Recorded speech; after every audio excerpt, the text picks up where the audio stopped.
Dinededicate ko ang laban na to para sa mga bata dito sa barangay namin, sa mga naniniwala sa akin.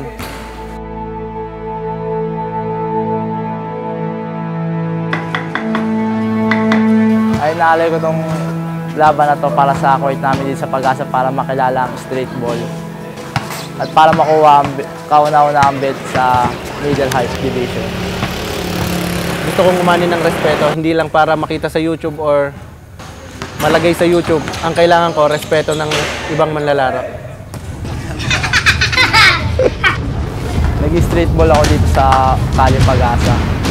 Lumigis kami ng maaga para pag may dayo, may pangalmusal kami.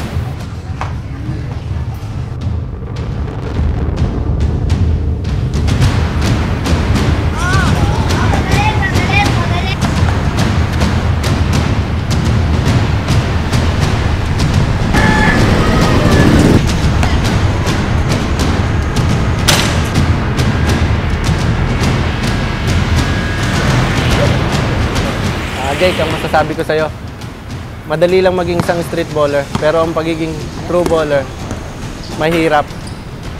Gusto kong manalo sa laban na to. Mr. Crossover, pagandaan mo ang laban na to kasi hindi ako magpapatalo sa'yo. Alam ko akin ang kampiyon.